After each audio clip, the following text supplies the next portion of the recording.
नमस्कार, बहुत स्वागत है आप सभी का हमारे इस खास बुलेटिन में। मैं हूं आपके साथ ज्योति यादव। चलिए बुलेटिन की शुरुआत करते हैं। सीएम विष्णुदेव साय आज 13 जनवरी को विकास नगर स्टेडियम कोंडा गांव में लोकार्पण और शिलान्यास कार्यक्रम में शामिल हुए।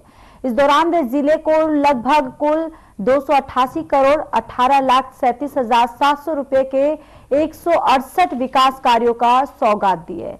इनमें 208 करोड़ 26,46,500 रुपए के 130 विकास कार्यों का लोकार्पण और 89 करोड़ 91,91,200 रुपए के 38 कार्यों का भूमि पूजन भी शामिल है। साथ ही सीएम साय के जिले के प्रवास के दौरान 188 हितग्राहियों को कुल 58,84,000 रुपए की सामग्री का वितरण भी किया गया। कार्यक्रम में प्रभारी मंत्री लखनलाल देवांगन, वन मंत्री केदार कश्यप, सांसद बस्तर महेश कश्यप, कांकेर लोकसभा भोजराज नाग, बस्तर विकास प्राधिकरण की उपाध्यक्ष भी उपस्थित रहे।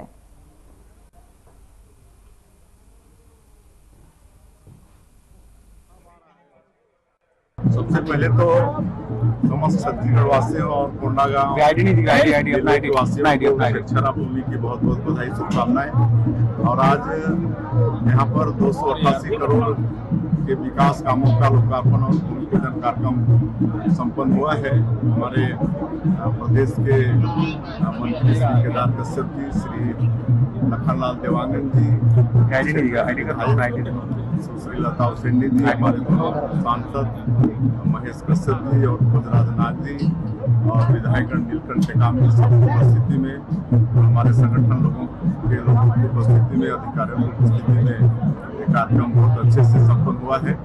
और आज त्योहार के बाद भी भारी संख्या में जिले के लोग यहाँ पर एकत्रित हुए हैं। सबको बहुत बहुत बधाई, बहुत बहुत शुभकामनाएं।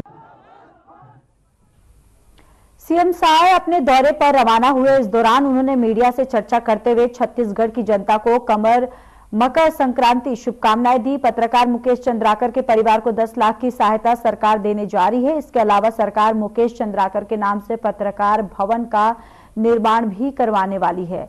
इसका ऐलान खुद मुख्यमंत्री विष्णुदेव साय ने किया है। संक्रांति है, सबसे पहले तो समस्त छत्तीसगढ़ वासियों को मकर संक्रांति की बहुत बहुत बधाई, शुभकामनाएं। ये सूर्य भगवान का पर्व है। सूर्य भगवान का आशीर्वाद छत्तीसगढ़ के सभी लोगों के ऊपर हमेशा बना रहे, छत्तीसगढ़ में खुशहाली हो।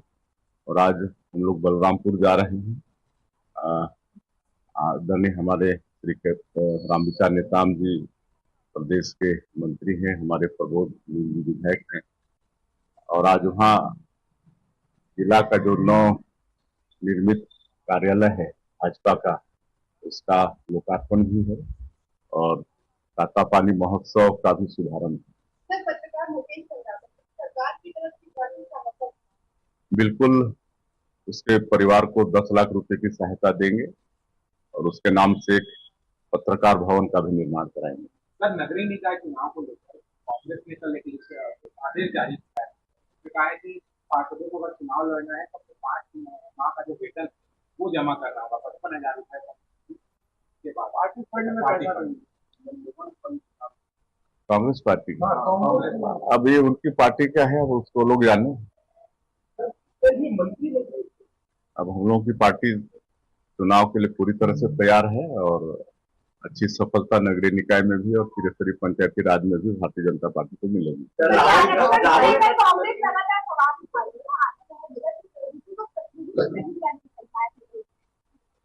देखिए कि ये लोग जबरदस्ती राजनीति कर रहे हैं, जबकि उनको भी मालूम है कि ये सब माननीय उच्चतम न्यायालय के आदेशानुसार हो रहा है। अगर हम लोग जो यहाँ पर पिछड़ा वर्ग कल्याण परिषद का गठन करके बहुत अच्छे से हम लोग उस दिशा में काम कर रहे हैं। इतना अच्छा शायद अन्य प्रदेशों में हुआ भी नहीं है। और यहाँ पर जैसे मैदानी क्षेत्र में उनका आरक्षण बढ़ रहा है और जो मतलब 50% अनारक्षित सीट है उसमें वही लोग आएंगे चुन के। लेकिन क्योंकि कांग्रेस को कोई मुद्दा है नहीं, उनके पास लोगों को भरवाना है, लेकिन जनता जानती है वास्तविकता। राहुल गांधी ने केजरीवाल और प्रधानमंत्री की तुलना की है। अब राहुल गांधी कि बातों में कितना वजन है आप सबको मालूम। बीजेपी प्रदेश कार्यालय कुशाभाऊ ठाकरे परिसर में प्रेस कॉन्फ्रेंस का आयोजन हुआ, जिसको संबोधित करते हुए बीजेपी प्रदेश अध्यक्ष किरण देव ने कहा कि हमने इस बात को सुनिश्चित करने का निर्णय किया है कि अनारक्षित सीटों पर पिछड़े वर्ग को अधिक प्रतिनिधित्व देंगे।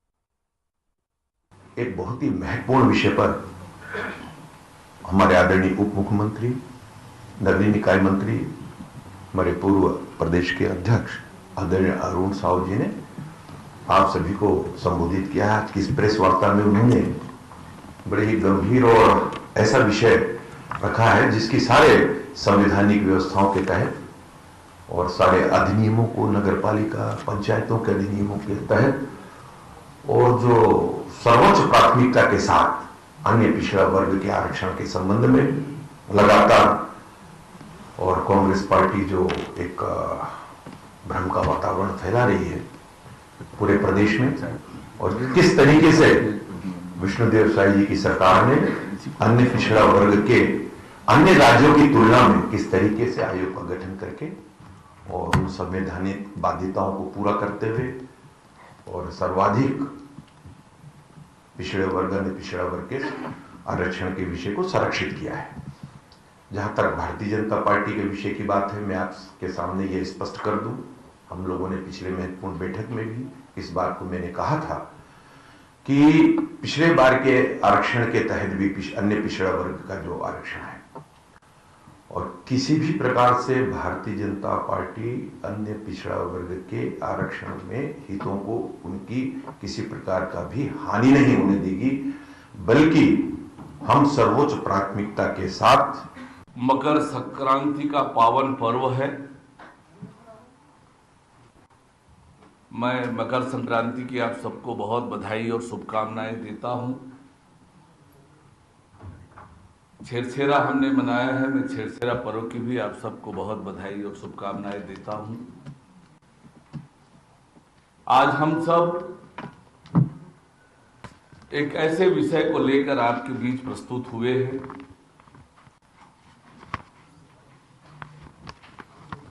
जिस विषय को लेकर कांग्रेस पार्टी ने अपनी राजनीति की जो परंपरा है उसका निर्वहन कर रही है।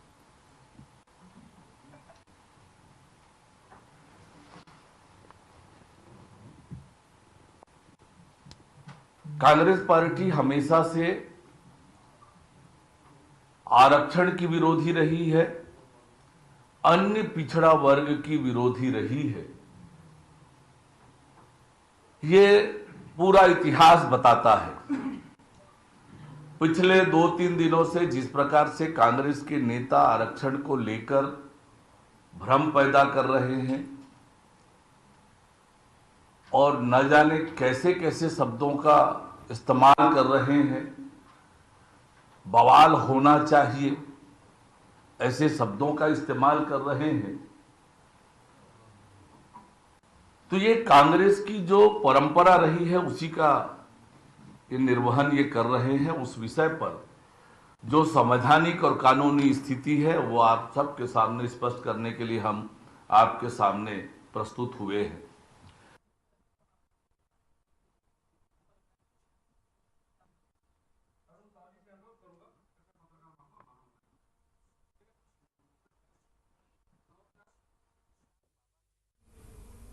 महासमुंद के नवनिर्वाचित बीजेपी जिलाध्यक्ष हेतराम साहू का पिथौरा नगर में ऐतिहासिक स्वागत किया गया।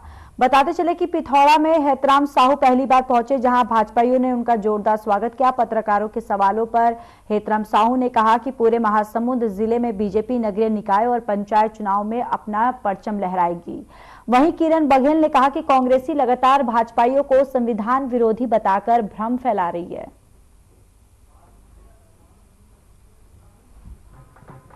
संविधान दिवस पूरे भारत में 11 से 25 तारीख तक मनाया जा रहा है।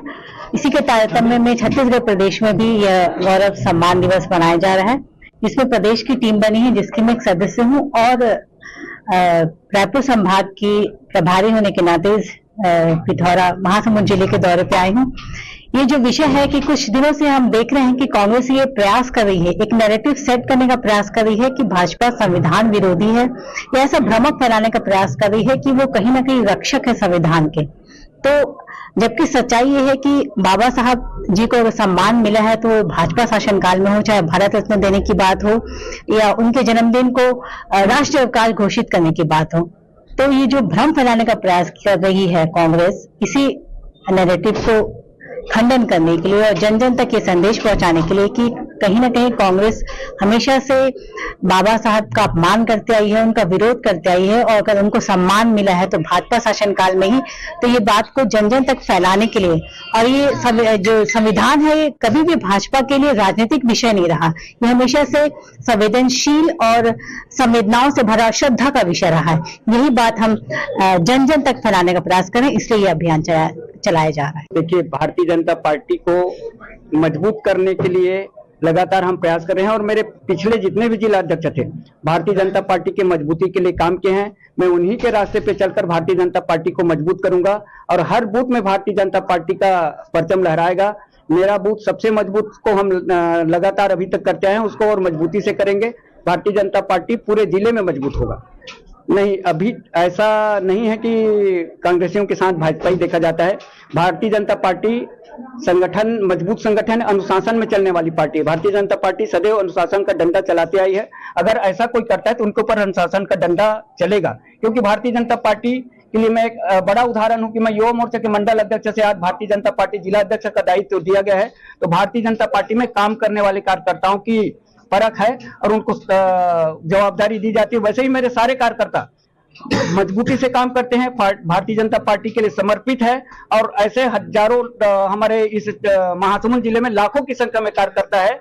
अगर कोई अपवाद स्वरूप ऐसा दिखता है तो उनको हम समझाएंगे और अगर नहीं माने तो उनके ऊपर संगठनात्मक कार्रवाई की जाएगी। बीजेपी ने जिला अध्यक्ष की जो चुनौती दी है, मैं उसको स्वीकार करते हुए भारतीय जनता पार्टी के हर बूथ को मजबूत करूंगा। हमारे महासमुंद जिले में 4 विधानसभा हैं, चारों विधानसभा में अभी त्रिस्तरीय पंचायत चुनाव होने वाला है, नगरीय निकाय चुनाव होने वाला है।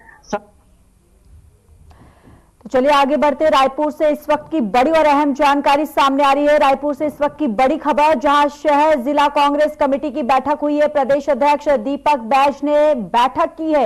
ये बड़ी जानकारी, कांग्रेस के वरिष्ठ नेता और कार्यकर्ता शामिल हुए बैठक में। नगरीय निकाय चुनाव को लेकर ये बैठक की गई और पुराने कांग्रेस भवन में ये बैठक की गई है।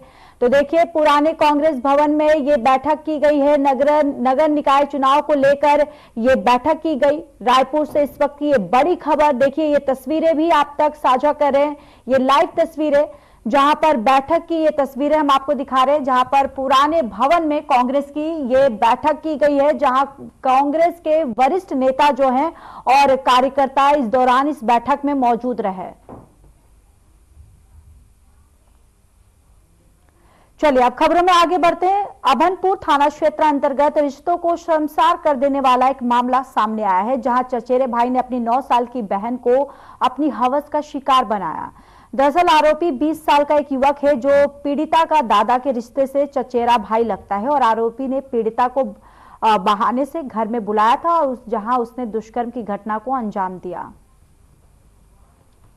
अभनपुर में एक रिपोर्ट आई थी कि थाना अभनपुर क्षेत्र अंतर्गत एक नाबालिग बच्ची के साथ दुष्कर्म की घटना हुई है और जिसकी सूचना मिलने पर तत्काल थाना प्रभारी के द्वारा घटनास्थल से जो गांव के वहाँ के पूछताछ करके प्रकरण के आरोपी को गिरफ्तार किया गया और प्रकरण में दुष्कर्म के साथ ही पाप अधिनियम के जो संबंधित धारा है इसके द्वारा प्राप्त।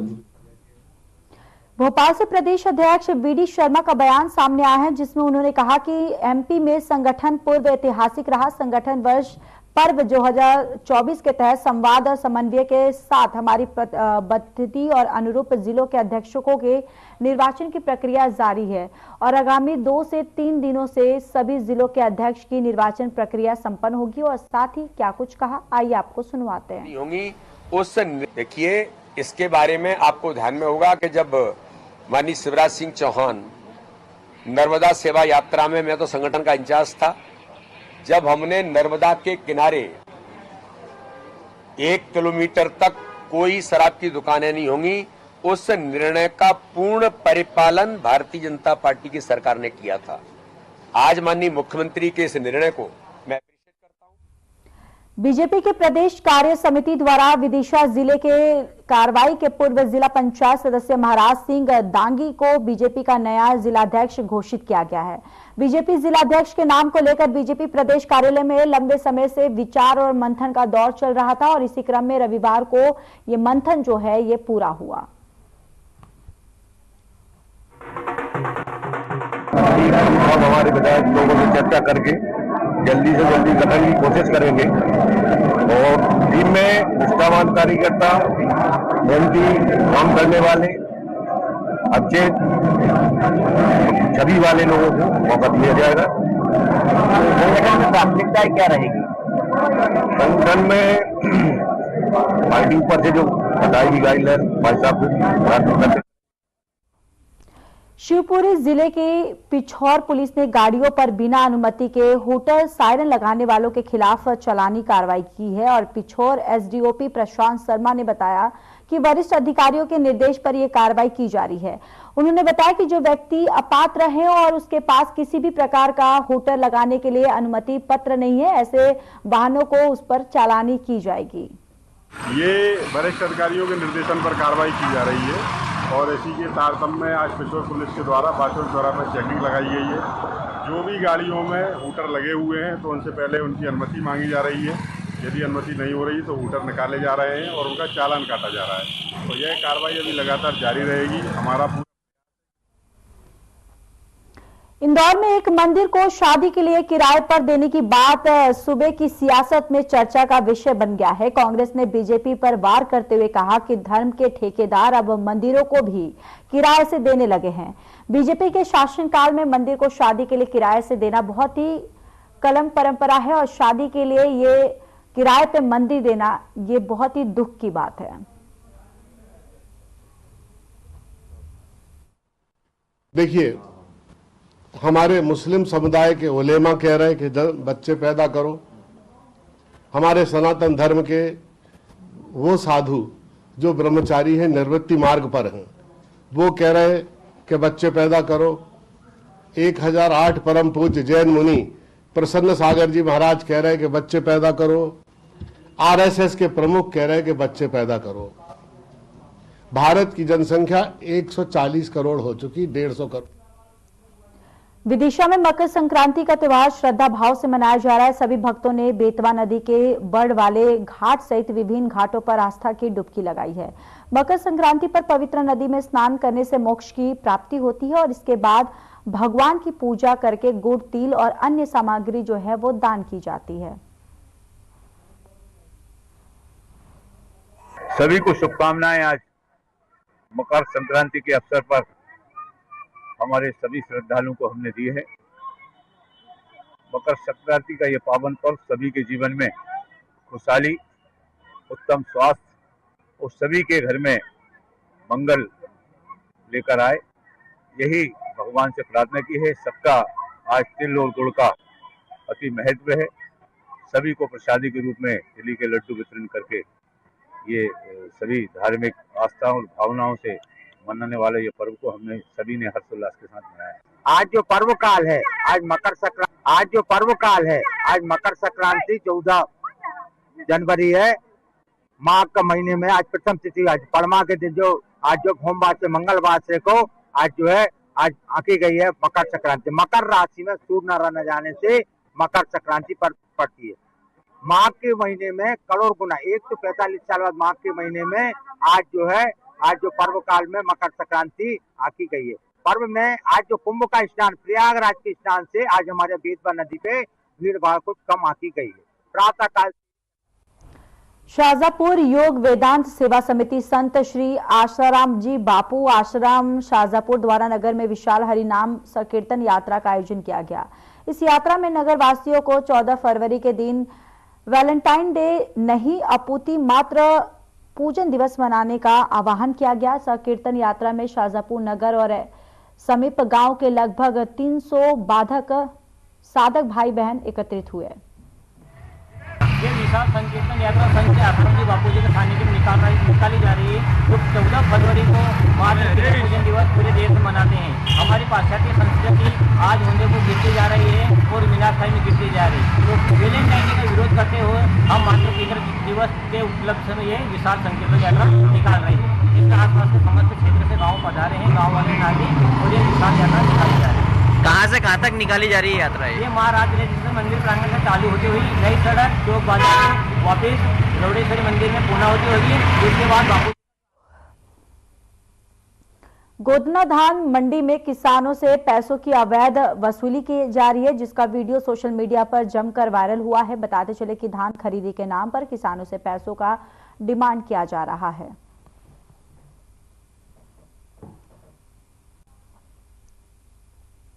राजधानी रायपुर के ग्राम मोवा के मेन रोड में स्थित निजी मैसर्स की भूमि पर कुछ लोगों दबंगों ने कब्जा कर उस पर अवैध तरीके से निर्माण कर लिया है, जिसमें मुख्य रूप से 5 लोग शामिल हैं। इस भूमि का सीमांकन राजस्व निरीक्षक और पटवारी दल गठित टीम जरिए किया गया था।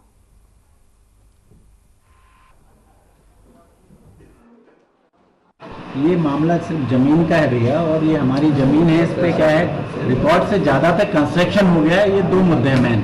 एक तो निगम परमिशन लेके अपन कंस्ट्रक्शन करते हैं तो वो निर्माण ज्यादा हो गया है, एक मुद्दा ये है। और एक हमारी जमीन पे जो कब्जा हुआ है वो 2 मुद्दा है। एक राजस्व विभाग का मुद्दा है और एक निगम का मुद्दा है। निगम के रहते हुए किसी की जमीन पे अगर निगम उसको संज्ञान में लेता तो उसमें कब्जा नहीं हो पाता, क्योंकि अवैध निर्माण कैसे हुआ उसमें बड़ा मुद्दा है। और एक ये है कि राजस्व विभाग की वजह से हमारी राजस्व विभाग का मूल्यांकन में रविवार को स्वामी विवेकानंद की जयंती राष्ट्रीय युवा दिवस के मौके पर रायपुर के साइंस कॉलेज मैदान में 3 दिवसीय राज्य युवा महोत्सव का शुभारंभ किया गया, जिसमें मुख्यमंत्री विष्णुदेव साय ने शिरकत की। जिसमें उन्होंने कहा कि युवा शक्ति के हाथों की विकसित भारत और विकसित छत्तीसगढ़ की बुलंद इमारत खड़ी होगी।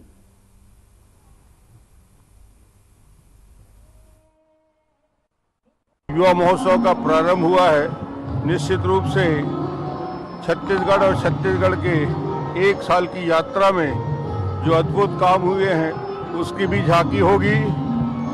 माननीय मोदी जी के किए गए काम की झांकी होगी और छत्तीसगढ़ के सभी क्षेत्रों में कला, संस्कृति, शिक्षा और खास तौर से स्पोर्ट्स सभी क्षेत्रों में जिस प्रकार आगे बढ़ रहे हैं इसको आगे बढ़ाने का संकल्प होगा। तो इसका क्या तोड़ निकालने वाले हैं आप लोग, क्या तैयारी है? आईडी ब्लास्ट की वर्ल्ड क्लास में जो भी टेक्नोलॉजी है सब कुछ एक्सप्लोर कर रहे हैं। अब ईश्वर की दया रहे और हम उस टेक्नोलॉजी को एक्सप्लोर कर पाए। अभी उसको और कंफर्म होने दीजिए, फिर उसका कुछ कहा जाएगा। नक्सली प्रभाकर की पत्नी राजे कांगे गिरफ्तार की गई है। गिरफ्तार की गई नक्सली की पत्नी राजे कांगे DVCM रैंक की नक्सली हैं और उन पर 8 लाख का इनाम था। बताते चले कि राजे कांगे को पुलिस ने कोडो सलभैट गांव से गिरफ्तार किया है।